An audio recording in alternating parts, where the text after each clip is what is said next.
কেমন আছে সবাই? লক্ষ্মী পুজো কেটে গেল, দুর্গা পুজো কেটে গেল, এখন আছে কালী পুজো। তো আজ সোমবার, পরের সোমবারই কালী পুজো। তো সবাই খুব এনজয় করো। আমারও ইচ্ছা আছে শান্তিপুরে যাওয়ার কালী পুজোতে, কিন্তু কালী পুজোর দুদিন পরে পড়েছে ভাইফোঁটা।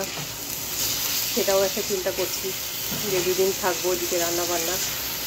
যদিও আমি করে রেখেই যাই সব কিছু, চেষ্টা করবো দেখি কালী পুজোতেই যদি যেতে পারি। ভাইয়ের মেয়ে হয়েছে পুষ্পু, ওটাকে একটু চটকাতে হবে। আমি বাচ্চা কাছে কিন্তু ভীষণ ভালোবাসি, জানো তো, সবাই ভালোবাসো, কিন্তু আমি আবার একটু অন্যরকম, চটকে চাটকে একদম তাকে একদম কী যে করি আমি ছেলে নিজেই জানি না। যাই হোক, তো দেখো আজকে তো নিরামিষ সোমবার, তো রান্না করছি পালং শাক।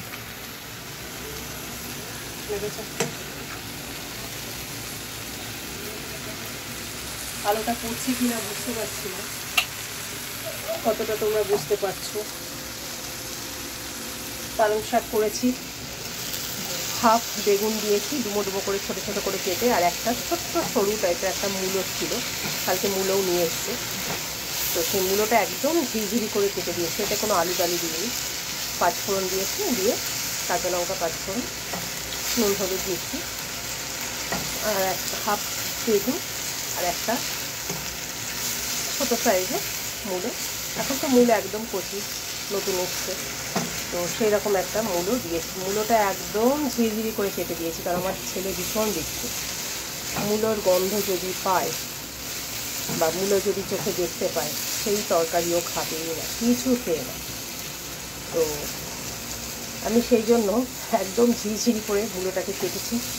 কেটে একদম মানে রান্না করতে করতে ওর সাথে একদম ঘেটে ঘুটে ঘ হয়ে গেছে, মিশে গেছে, কিচ্ছু দেখা যাচ্ছে না। দেখো তোমরা কি বুঝতে পারছো এর মধ্যে মূলো আছে?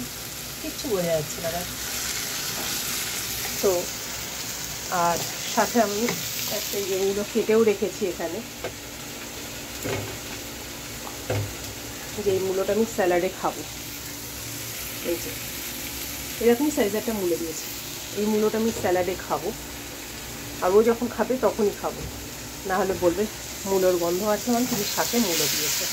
তো তখন অন্তত বলতে পারবো যে আমি এখানে মূলো খাচ্ছি স্যালাডে, সেই জন্য কি গন্ধ পাচ্ছি। মানে কত রকম করতে হয়, বাচ্চা ছোটো থাকলে একরকম তাড়া তুলে মেরে দেওয়া যায়। এখনও আমি ওকে তাড়া মারি, মেরেও দিই এক এক সময়। তো যাই হোক, তো সন্তানরা কখনোই দেখবে যতই বড় হয়ে যাক না কেন, বাবা মায়ের কাছে কিন্তু সেই ছোটোটাই থাকে।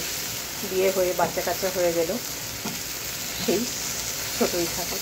তো আমার শাকটাও হয়ে গেল তোমাদের সাথে গল্প করতে করতে, দেখে না, দেখতে পেয়েছি। এবার আমি ওভেনটা অফ করে দিলাম। তো মটর ডাল আর শাক হয়ে গেছে। এবার একটু বেগুন ভাজবো, আর করব ফুলকপিটা কেটে সেদ্ধ করে দেখি যতটা পারি করে রাখি। আর ওদিকে দুধ গরম করেছি, দই পাততে হবে। চলো